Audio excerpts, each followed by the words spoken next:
Hello everyone, welcome to smart learn channel. आज के इस वीडियो में हम बात करेंगे ईवीएस के क्वेश्चनों के पर डिस्कस करेंगे। प्रीवियस ईयर में जो क्वेश्चन आ रखे हैं, इन्हीं में से आपको जनवरी 2024 के पेपर में देखने को मिलेंगे लेवल 1 के लिए। तो शुरू करते हैं। सबसे पहला क्वेश्चन, निम्नलिखित में से किसी अध्यापक का कौन सा कथन लिंग पूर्वाग्रह को प्रदर्शित करता है? किसी अध्यापक का कौन सा कथन है जो लिंग पूर्वाग्रह को प्रदर्शित करता है? विद्यार्थियों, तुम सभी ने अच्छा काम किया, तो इसमें लिंग पूर्वाग्रह नहीं है। लड़कों, तुम हमेशा शोर मचाते हो, इसमें पूर्वाग्रह नजर आ रहा है। लड़कों और लड़कियों, चलो हम सब साथ खेलते हैं, इसमें पूर्वाग्रह नहीं है। विद्यार्थियों, मैं तुम्हारे प्रदर्शन से खुश नहीं हूँ, तो इसमें पूर्वाग्रह, लिंग पूर्वाग्रह 2 नंबर ऑप्शन दर्शा रहा है। लड़कों, तुम हमेशा शोर मचाते हो, इसलिए। आगे देखते हैं नेक्स्ट क्वेश्चन। नेक्स्ट क्वेश्चन है, सौर सेल के निर्माण हेतु किस पदार्थ का उपयोग किया जाता है? Lead, sodium, copper, silicon. तो 4 नंबर ऑप्शन राइट हो जाएगा, सिलिकॉन का उपयोग किया जाता है। आगे देखते हैं नेक्स्ट क्वेश्चन। ये बात बड़ी मैराथन होने वाली है। निम्नलिखित में से कौन सा कथन लिंग रूढ़िवादिता का प्रदर्शन करता है? सामान्यतः लड़कियां लड़कों की से बेहतर खाना बनाती है, तो ये लिंग रूढ़िवादिता को प्रदर्शित करती है। आगे नेक्स्ट ऑप्शन देखते हैं, इससे लोग खेलों में अच्छे नहीं होते हैं। इसमें कोई बात नहीं है। सामान्य लड़कों की तुलना में लड़कियों का पेशीय द्रव्यमान कम होता है, तो ये तो लिंग रूढ़िवादिता को भी नहीं दर्शा रहा है। लड़के व लड़कियों ने कुश्ती में हिस्सा लिया, तो इसमें 1 नंबर ऑप्शन ये लिंग रूढ़िवादिता को प्रदर्शित कर रहा है। आगे देखते हैं नेक्स्ट क्वेश्चन। 4 नंबर ऑप्शन, नर चिड़िया बहुत सारे सुंदर बनावट वाले घोंसले बनाता है। एक नर चिड़िया है जो बहुत सारे सुंदर बनावट वाले घोंसले बनाता है। मादा चिड़िया इनमें से सबसे बढ़िया घोंसले में अपने अंडे देने के लिए चुनती है। ये कौन सी चिड़िया है? बाया, जुलाहा चिड़िया, इसे बीवर पक्षी भी कहते हैं, फख्ता पक्षी, दार्जिन चिड़िया, शक्करखोरा। तो 1 नंबर ऑप्शन राइट हो जाएगा, जुलाहा चिड़िया या वीवर पक्षी। आगे देखते हैं 5 नंबर क्वेश्चन। निम्नलिखित में से कौन से कीट समूह में रहते हैं? उन सभी की विशिष्ट भूमिका बटी हुई है जो समूह में रहते हैं। मधुमक्खी, चींटियां, मकड़ी, ततैया, दीमक, चींटियां, चींटियां, मच्छर, मकड़ी, मधुमक्खी, घर में पाई जाने वाली मक्खी और दीमक। तो इसका राइट आंसर हो जाएगा, याद कर लो, ततैया, दीमक और चींटियां ग्रुप में या समूह में रहती है। 2 नंबर ऑप्शन राइट हो जाएगा। आगे देखते हैं, फूलों की पहचान कीजिए। ए, केवल रात में ही खिलता है। बी, औषधि बनाने में काम लाया जाता है। सी, रंगाई के काम में लाया जाता है। डी, पूरे वर्ष भर खिलता है। ए, बी, सी और डी कर्म से है। कौन कौन से फूल है? तो केवल रात में खिलता है ए फूल, रात की रानी, रात में खिलता है। सबसे पहले लॉजिक लगाओ, रात की रानी, तो बाकी में तो कोई आ ही नहीं रहा है, तो सारे ऑप्शन गलत हो जाएंगे। और औषधि बनाने में काम आ जाता है गुड़हल, और रंगाई के में काम आता है गेंदा, और वर्ष भर खिलता है गुलाब। तो 2 नंबर ऑप्शन राइट हो जाएगा। आगे देखते हैं 7 नंबर क्वेश्चन। मधुमक्खियों के छत्ते में मधुमक्खियों के बारे में निम्नलिखित में से कौन सा कथन सही नहीं है? केवल रानी मक्खी ही अंडे देती है, सही है। श्रमिक मक्खी, काम करने वाली नर मक्खी होती है, ऐसा नहीं है। छत्ते में कुछ ही नर मक्खियां होती हैं, हाँ सही है। छत्ते में केवल एक ही रानी मक्खी होती है, बिल्कुल सही है। तो इसमें गलत ऑप्शन हो जाएगा, श्रमिक मक्खी, काम करने वाली नर मक्खी नहीं होती है, श्रमिक। तो इसका राइट आंसर हो जाएगा 2 नंबर ऑप्शन। नेक्स्ट क्वेश्चन देखते हैं, निम्नलिखित में से कौन सा समूह फल का है? इसमें फल चुनना है। आलू, बैंगन, आम, केला, बैंगन, मूली, टमाटर, केला, अदरक, केला, भिंडी और आलू। इसमें फल कौन सा है वो चुनना है हमें। तो इस क्वेश्चन में आलू तो सब्जी में आ जाएगा, फल में नहीं आएगा, बैंगन भी सब्जी में, आम। तो ये क्वेश्चन पूरा गलत माना है सीटेट ने, इसमें ऑप्शन गलत होने की वजह से हो गया। आगे देखते हैं नेक्स्ट क्वेश्चन। 9 नंबर, भारत में अनेक इलाकों में पाई जाने वाली बावड़ियां के संबंध में कौन सा कथन सही नहीं है? बावड़ियां के संबंध, ये जल संरक्षण की पारंपरिक व्यवस्था है, ये तो सही है। बावड़ियों का जल पीने के लिए उपयोग में नहीं लाया जा सकता है, ऐसा क्यों? ये गलत है। ये वर्षा जल संग्रहण और पुनः आवेशन के सिद्धांत पर आधारित है। इसका उपयोग सामुदायिक संसाधन के रूप में किया जाता है। तो इसमें 2 नंबर ऑप्शन गलत हो जाएगी। ये आप सभी को पता है कि बावड़ियों का जल पीने के लिए उपयोग में लाया जाता है। तो इस क्वेश्चन का राइट आंसर हो जाएगा 2 नंबर ऑप्शन। आगे देखते हैं नेक्स्ट क्वेश्चन। 10 नंबर, एक रेलगाड़ी अहमदाबाद से त्रिवेंद्रम की ओर जाती हुई कई सुरंगों से गुजरती है। ये सुरंगें किन पहाड़ियों में हैं? पूर्वी घाट में, पश्चिमी घाट में, हिमालय में, अरावली में। तो अहमदाबाद से त्रिवेंद्रम की ओर जाती है, तो ये पश्चिमी घाट की सुरंगें हैं। तो 2 नंबर ऑप्शन राइट हो जाएगा। आगे देखते हैं 11 नंबर क्वेश्चन। ये अभिकथन और तर्क का है। तो कथन सही नहीं है हाथियों के बारे में। अभिकथन, हाथियों के झुंड में केवल मादा हाथी और बच्चे होते हैं, बिल्कुल एक कथन। अभिकथन तो सही है। तर्क, नर हाथी चारों ओर अकेले ही घूमते हैं, तो अकेले नहीं घूमते हैं, तो कथन तो सही है, तर्क गलत है। तो नहीं, नर अकेले, हाथी झुंड में नहीं रहेंगे तो अकेले ही घूमेंगे, सही है। लेकिन ये हाथियों के इसमें कोई कनेक्शन नहीं दिख रहा है ना, संबंध नहीं है, सही व्याख्या नहीं की है। तो ए आर दोनों सही है, लेकिन ए आर ने एक ही सही व्याख्या नहीं की है। तो 2 नंबर ऑप्शन राइट हो जाएगा। आगे देखते हैं नेक्स्ट क्वेश्चन। नेक्स्ट क्वेश्चन है, नीचे कक्षा के 5 के 4 बच्चों के खून की रिपोर्ट में उनके हेमोग्लोबिन के स्तर के बारे में बताया गया। अमन का है 8, राधिका का 10, सुजीत का 14, मारिया का 6। इनमें से किन बच्चों की रक्त अल्पता एनीमिया है? एनीमिया किसको है? तो इसमें राइट आंसर हो जाएगा जिसका 14 से कम है, 13 या 14 से, उसको है। तो अमन, राधिका और मारिया तीनों का कम है, तो 4 नंबर ऑप्शन राइट हो जाएगा। आगे देखते हैं 13 नंबर क्वेश्चन। चिड़िया की आंख के बारे में निम्नलिखित में से कौन सा कथन सही है? सभी चिड़िया के अपने सिर के दोनों तरफ आंखें होती है। बिल्कुल सभी के होती है। चिड़िया के दो भिन्न भिन्न वस्तुओं पर एक ही समय पर दृष्टि केंद्रित नहीं कर पाती है, तो ये गलत है, कर पाती है। तो S1 सही है, S2 गलत है। S1 सही है, S2 गलत है। तो इसका 1 नंबर ऑप्शन राइट हो जाएगा। आगे देखते हैं 14 नंबर क्वेश्चन। बाघ टाइगर्स की निम्नलिखित में से कौन सी विशेषताएं उन्हें अंधेरे में आगे बढ़ने और अपना शिकार खोजने में मदद नहीं करती हैं? संवेदनशील गलमुच्छे, विभिन्न दशाओं में कानों की गति, जोर की गर्जना, सुनने का तीव्र आभास। तो अंधेरे में आगे बढ़ने के लिए जोर से गर्जना सहायता नहीं करता, बाकी सारी सहायता करती है। विभिन्न दिशाओं में कानों की गति, सुनने की तीव्र आभास, संवेदनशील गलमुच्छे। तो जोर से गर्जना ये है ना, शिकार को खोजने में मदद नहीं करती है। आगे देखते हैं, इसका 3 नंबर ऑप्शन राइट हो जाएगा। 15 नंबर क्वेश्चन, निम्नलिखित में से सही मिलान करना है। राष्ट्रीय पार्क भारत के राज्य है। जिम कॉर्बेट कौन से राज्य में? काजीरंगा, रणथंबोर, गिर। तो सी ऑप्शन में आप देखो, राजस्थान में, रणथंबोर राजस्थान में है। तो सी ऑप्शन में देखो, सी ऑप्शन में 4 कौन कौन से में? पहला कट जाएगा और तीसरा कट जाएगा। अब और देखते हैं। और ए ऑप्शन में आपको जिम कॉर्बेट उत्तराखंड में मिलेगा। तो ए ऑप्शन में 2 किस में है? 2 नंबर ऑप्शन में। तो इसका राइट आंसर 2 नंबर हो जाएगा। बी में कालीरंगा, यह असम में है। काजीरंगा और रणथंबोर राजस्थान में है। गिर गुजरात में है। 2 नंबर ऑप्शन राइट हो जाएगा। अब मिलान कर लीजिए। आगे देखते हैं नेक्स्ट क्वेश्चन। जब पर्यावरण अध्ययन के शिक्षक अपने बच्चों को चिड़ियाघर लेकर जाते हैं तो वे किस उद्देश्य की पूर्ति करना चाहते हैं? बच्चों को जानवरों के संरक्षण के प्रति संवेदनशील बनाना, बच्चों को मजेदार तरीके से सीखने का मौका देना, वास्तविक जीवन की परिस्थितियों और कक्षा विद्यार्जन के बीच परस्पर संबंध स्थापित करना, बच्चों में पशुओं को पालने के कौशल को विकसित करने, किस उद्देश्य की पूर्ति के लिए लेके जाते हैं? तो इसका राइट आंसर हो जाएगा, सबसे बेटर ऑप्शन है स्वास्थ्य जीवन की परिस्थितियों, कक्षा विद्यार्जन के पारस्परिक संबंध स्थापित करने के लिए करने का उद्देश्य होता है। आगे देखते हैं नेक्स्ट क्वेश्चन। रमेश अपनी कक्षा 5 की पर्यावरण अध्ययन की कक्षा में खोजपूर्ण प्रश्न पूछता है। उपयुक्त उद्देश्य विद्यार्थियों को किस कौशल का विकास नहीं करते हैं? नहीं है। प्रदर्शन कौशल, अवलोकन कौशल, रचनात्मक कौशल, स्वर्ण कौशल।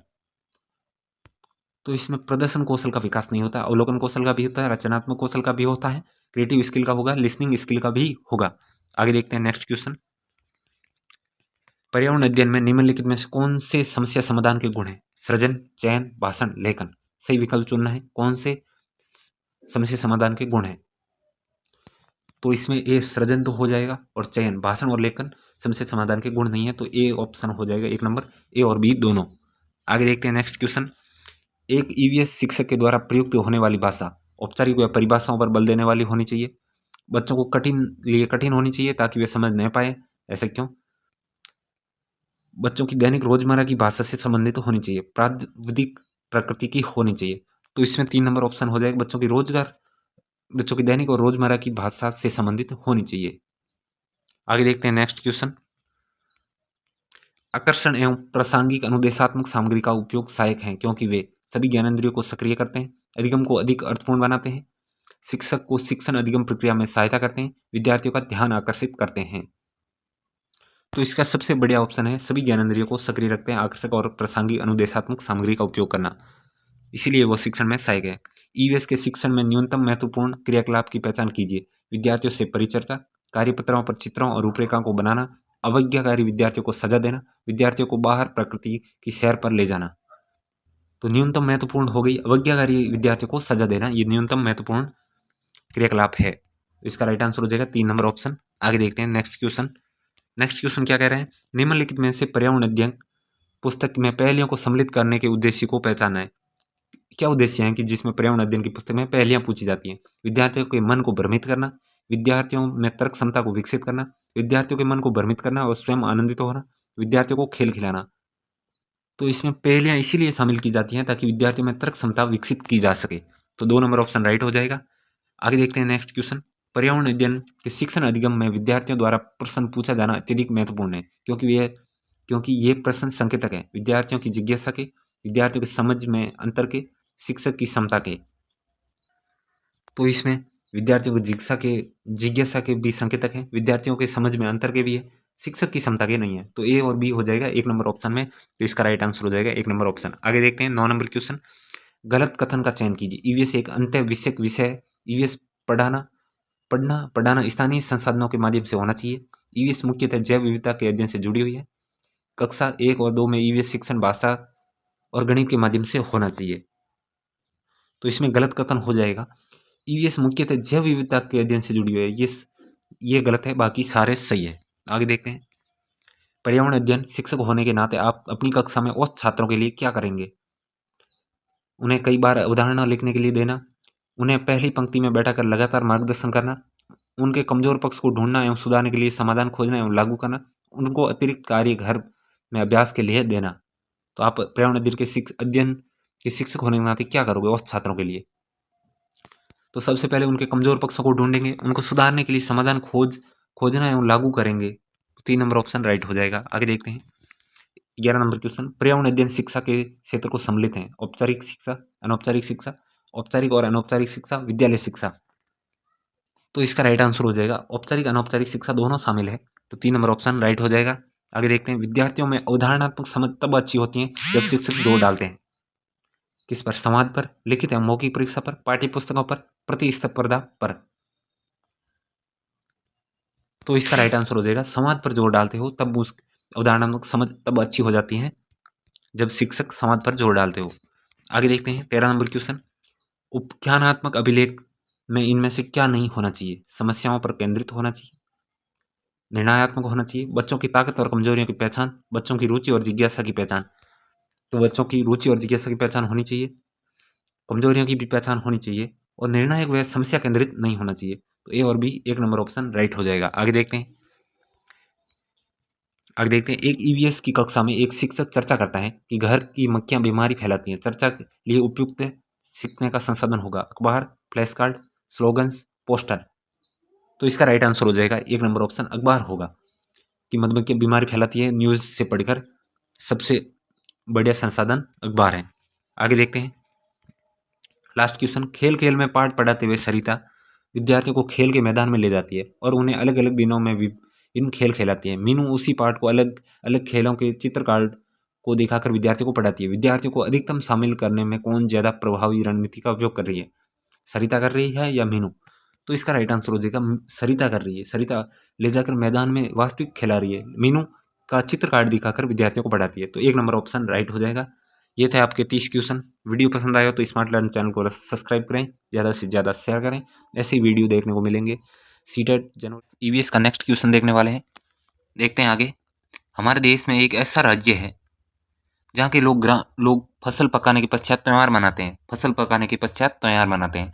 सब साथ में खाना पकाते हैं, खाते और गाते और नाचते। ये विशेष नृत्य करते हैं।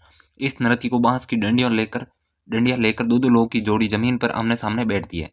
ढोल की ताल पर लोग बांस की डंडियों को जमीन पर पीटते हैं। बांस की डंडियों के बीच एक कतार में खड़े होकर कूदते हैं लोग और नाचते हैं। ये राज्य है मिजोरम, झारखंड, असम, छत्तीसगढ़। तो इसका राइट आंसर हो जाएगा मिजोरम में मिजो नृत्य किया जाता है मिजोरम में। तो 1 नंबर ऑप्शन राइट हो जाएगा। आगे देखते हैं नेक्स्ट क्वेश्चन। खेजड़ी वृक्ष के बारे में नीचे दिए गए कथनों पर विचार कीजिए। यह वृक्ष मुख्यतः रेगिस्तान में पाया जाने वाला है। बिल्कुल रेगिस्तान में पाया जाता है। इससे बढ़ने के लिए अधिक पानी की आवश्यकता नहीं होती है। सही है, दोनों कथन सही है। तीसरा, इसकी छाल दवाई बनाने में काम आती है और इसकी लकड़ी को कीड़ा भी नहीं लगता है। इसके तने में पानी एकत्रित होता है जिसे लोग पतली पाइप द्वारा पीते हैं। ऐसा बिल्कुल नहीं है, ये रेगिस्तानी ओक में होता है। ये छायादार वृक्ष नहीं है, तो ये छायादार वृक्ष है। तो ये दोनों ही गलत हो जाएंगे, ए, बी और सी। 1 नंबर ऑप्शन राइट हो जाएगा। खेजड़ी रेगिस्तान में पाया जाता है। इसमें बढ़ने के लिए पानी की अधिक आवश्यकता नहीं होती है। इसकी छाल से दवाई बनाने में काम आती है और लकड़ी को कीड़ा भी नहीं लगता है। आगे देखते हैं। निम्नलिखित में से 3 पेट्रोलियम उत्पादों के समूह को चुनना है। पेट्रोलियम उत्पाद कौन कौन से हैं? मोम, कोलतार, ग्रीस। ये तीनों ही पेट्रोलियम उत्पाद है। पेंट प्लास्टिक, तो इसमें प्लास्टिक आ गया, तो ये नहीं होगा। एलपीजी, कोलतार, एथेनॉल नहीं, केरोसिन, डीजल, मिथेन भी नहीं। तो 1 नंबर ऑप्शन राइट हो जाएगा। मोम, कोलतार और ग्रीस ये पेट्रोलियम उत्पादों के समूह हैं। आगे देखते हैं, एक किसी एडवोकेट का घर एक्स पर है और कोर्ट वाई पर स्थित है। एडवोकेट के घर से कोर्ट जाने की कोई सीधी सड़क नहीं है। एडवोकेट पहले ए पर जाता है और ठीक पूर्व में 100 मीटर की दूरी पर जाता है, फिर वह बी पर जाते हैं तो जो ए के ठीक दक्षिण में 500 मीटर की दूरी पर है, फिर वह सी पर जाते हैं जो बी के ठीक पश्चिम में 50 मीटर की दूरी पर है, और अंत में वह वाई पर कोर्ट पहुंचते हैं जो सी के ठीक उत्तर में 60 मीटर की दूरी पर है। कोर्ट के सापेक्ष एडवोकेट की घर की दिशा बतानी है। तो इसका मैं साइड में फोटो लगा दूंगा, कैसी दिशा होगी आप देख लेना। इस पर अभी ड्रॉ नहीं कर सकता हूँ, अभी बता दूंगा। तो आप इसका राइट आंसर लगा लीजिए। तो इसका राइट आंसर हो जाएगा उत्तर पश्चिम दिशा में कोर्ट के सापेक्ष एडवोकेट की घर की दिशा। आगे देखते हैं नेक्स्ट क्वेश्चन। कोई लड़का वलसाड से नागरकोइल जाने के लिए 12 सितंबर 2022 को एक ट्रेन में सवार हुआ। यह ट्रेन 17:30 पर वलसाड से चलकर 14 सितंबर 2022 को 5 बजे नागरकोइल पहुंची। यदि इस समय अंतराल में ट्रेन द्वारा चली गई दूरी 2059 किलोमीटर है तो ट्रेन की औसत चाल क्या होगी। तो इसमें टाइम निकालना पड़ेगा, टाइम निकालने के बाद औसत दूरी में भाग देंगे तो आ जाएगा। तो ट्रेन की औसत चाल निकालनी है, तो इसका सॉल्यूशन मैं साइड में लगा दूंगा। तो इस क्वेश्चन का राइट आंसर हो जाएगा 58 किलोमीटर पर आवर।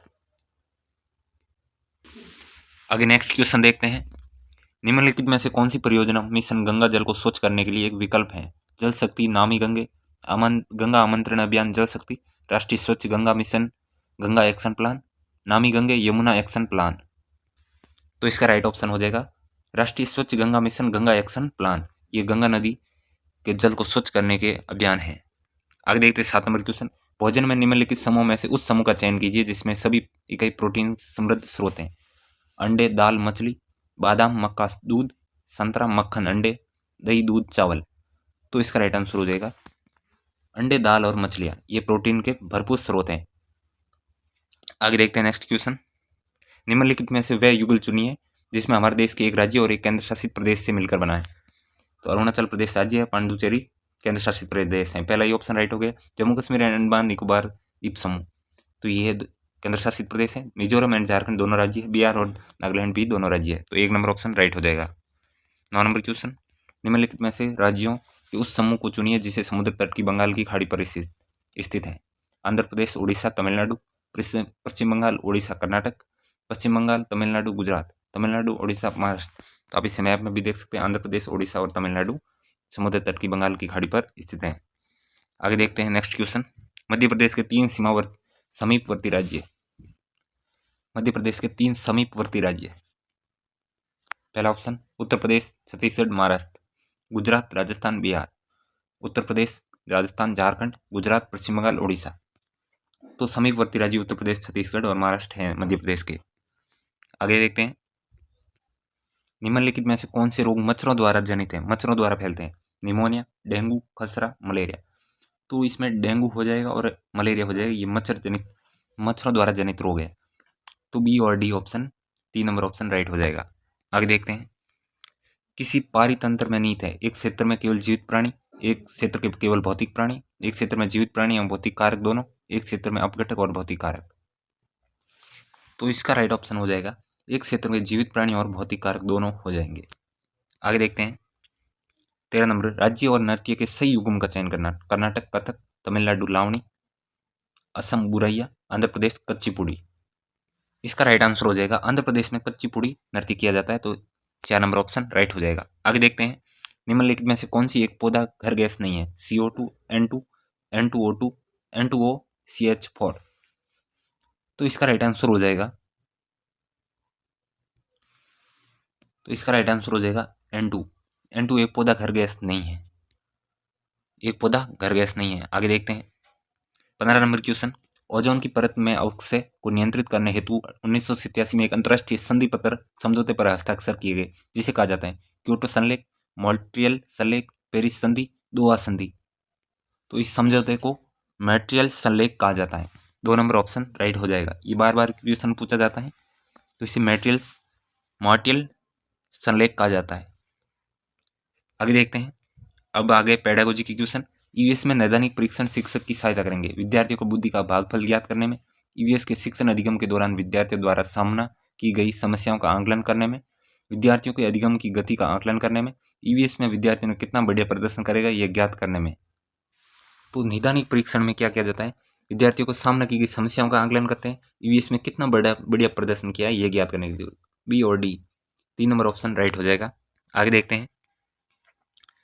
प्राथमिक स्तर पर निर्माणात्मक आंकलन सम्मिलित करता है शिक्षकों को उनके शिक्षण के प्रभाव के संदर्भ में प्रतिपुष्टि देने में, शिक्षण में कमियों की पहचानने में, मासिक रिपोर्ट कार्ड बनाने में, विद्यार्थियों के अधिगम अंतराल को ज्ञात करने में उपयुक्त कथनों में से कौन सा सही है। तो इसमें ए ऑप्शन, शिक्षक उनके शिक्षण प्रभाव के संदर्भ में प्रतिपुष्टि देने में भी, शिक्षण की कमियों को पहचानने में भी, और मासिक रिपोर्ट कार्ड बनाने में नहीं, विद्यार्थियों के अधिगम अंतराल को ज्ञात करने में। तो A B D 2 number option right हो जाएगा। आगे देखते हैं नेक्स्ट क्वेश्चन। निम्नलिखित में से कौन सी एक अपेक्षित शिक्षण सामग्री है, chart, slide, film strip, एपिडस्कोप।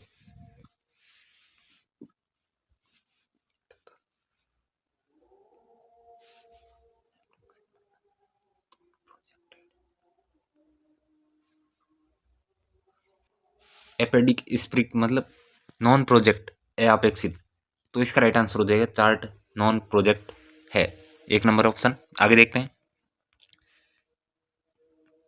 Shri Rohan ने विषय जल संरक्षण पर एक भूमिका निर्वहन का आयोजन किया। अपनी कक्षा में रोहन द्वारा इस भूमिका निर्वहन का आयोजित करने का क्या उद्देश्य है।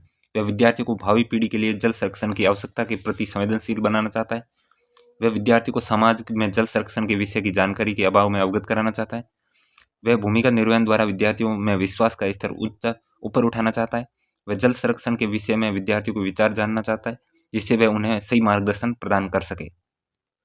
तो वह चाहता है, वह विद्यार्थियों को भावी पीढ़ियों के लिए जल संरक्षण की आवश्यकता के प्रति संवेदनशील बनाना चाहता है भूमिका निर्वहन करके। तो 1 नंबर ऑप्शन राइट हो जाएगा, सबसे बेटर ऑप्शन।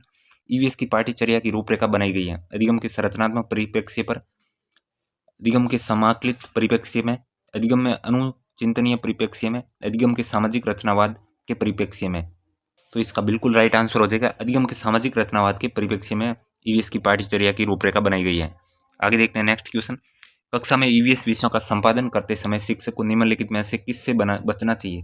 विद्यार्थियों को प्रश्न पूछने के लिए हतोत्साहित करने से, भूमिका निभाने से, कठपुतलियों के उपयोग से, समूह कार्य से। तो इसका राइट आंसर हो जाएगा विद्यार्थियों के प्रश्न पूछने के लिए हतोत्साहित करने से बचना चाहिए। ये तो सिंपल क्वेश्चन है। आगे देखते हैं।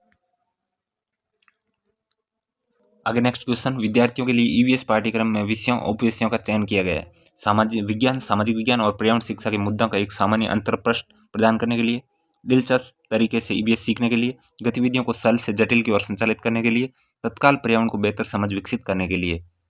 तो इसका बिल्कुल राइट आंसर हो जाएगा तत्काल पर्यावरण को बेहतर समझ विकसित करने के लिए ईवीएस के पाठ्यक्रम में विषयों उपविषयों का चयन किया गया है। आगे देखते हैं। अगर उप विषय और विषय पूछते तो विज्ञान, सामाजिक विज्ञान, पर्यावरण शिक्षा के मुद्दे एक सामान्य अंतर्प्रश्न प्रदान करते हैं। आगे देखते हैं नेक्स्ट क्वेश्चन। निम्नलिखित में से कौन सा विषय उपविषय नीचे दी गई दक्षता से संबंधित हो सकता है। उन लोगों के लिए परामर्श और मानसिक कल्याण के बारे में सुझाव का मूल्यांकन करता है जिन्होंने आपदा का सामना किया और अपने घर को खोने का आघात का सामना किया। यात्रा, आश्रय, कार्य और खेल, पानी। तो इसका राइट आंसर हो जाएगा आश्रय मतलब घर। उन्होंने घर को खोया तो ये आश्रय थीम में आ जाएगा। आगे देखते हैं। ईवीएस में पानी की बर्बादी और इसके संरक्षण के शिक्षण के लिए सबसे उपयुक्त रणनीति हो सकती है चर्चा, सर्वेक्षण और चर्चा, साक्षात्कार और प्रयोग। तो इसका राइट आंसर हो जाएगा सर्वेक्षण करके और चर्चा करके। आगे देखते हैं। विद्यार्थियों के पर्यावरण के समग्र समझ विकसित करने के लिए निम्नलिखित में से कौन सा अनुभव अत्यंत महत्वपूर्ण है। प्रासंगिक अनुभव, अमूर्त अनुभव, वैश्विक से स्थानीय अनुभव, समावेशी अनुभव। तो इसका राइट आंसर हो जाएगा पर्यावरण के समग्र विकसित समझ विकसित करने के लिए प्रासंगिक अनुभव अत्यंत महत्वपूर्ण है। आगे देखते हैं।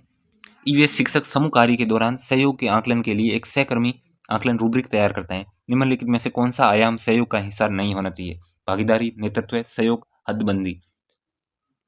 तो इसमें भागीदारी भी होनी चाहिए, नेतृत्व भी होना चाहिए, सहयोग भी होना चाहिए, लेकिन हदबंदी नहीं होनी चाहिए। आगे देखते हैं नेक्स्ट क्वेश्चन। निम्नलिखित में से कौन सा पानी के विषय से संबंधित त्योहार मनाते समय बच्चों के संज्ञानात्मक विकास के साथ साथ सामाजिक भावनात्मक पहलुओं को जोड़ने के लिए पर्याप्त अवसर प्रदान करता है। बच्चों को लोकगीत सुनाने और या गाने के लिए प्रोत्साहित करना, प्रयोग, साक्षात्कार, सर्वेक्षण। तो 1 नंबर ऑप्शन इसका बिल्कुल राइट हो जाएगा। सामाजिक भावनात्मक पहलुओं को जोड़ने के लिए अवसर प्रदान होगा। बच्चों को लोकगीत सुनाना और गाने के लिए प्रोत्साहित करना। आगे देखते हैं, ईवीएस में कितनी समस्या और चिंताओं से संबंधित विशेष सीमाओं को तोड़ने में निम्नलिखित में से कौन सा प्रभावी होगा? समूह चर्चा, प्रदर्शन, व्याख्यान, फिल्म शो। तो इसमें विशेष सीमाओं को तोड़ने के लिए प्रभावी समूह चर्चा प्रभावी होगी। 1 नंबर ऑप्शन राइट हो जाएगा। आगे देखते हैं, ईवीएस कक्षा में प्रयुक्त निम्नलिखित में से कौन सा प्रक्रिया कौशल आयोजित करके विकसित किया जाएगा? अवलोकन कौशल, याद रखने का कौशल, दृश्य कौशल, पहचान कौशल। तो 1 नंबर ऑप्शन राइट हो जाएगा। अवलोकन कौशल आयोजित करके विकसित किया जा सकता है। आगे देखते हैं नेक्स्ट क्वेश्चन, कक्षा में ईवीएस विषय का संपादन करते समय शिक्षक को निम्नलिखित में से किससे बचना चाहिए? समूह चर्चा से, स्कूल आधारित आकलन से, विद्यार्थियों द्वारा सही उत्तरों पर जोर देना, सामुदायिक स्थानों पर भ्रमण। तो विद्यार्थियों पर सही उत्तर देने पर जोर नहीं देना चाहिए। जैसा भी उत्तर आ रहा है उसे आप एक्सेप्ट करो, कितना अच्छा दे रहे हो उससे उत्साहित करो। तो 3 नंबर ऑप्शन राइट हो जाएगा। ये थे आपके 30 क्वेश्चन। वीडियो पसंद आए तो स्मार्ट लर्न चैनल को सब्सक्राइब करें, ज़्यादा से ज़्यादा शेयर करें। आगे भी ऐसे क्वेश्चन आते रहेंगे।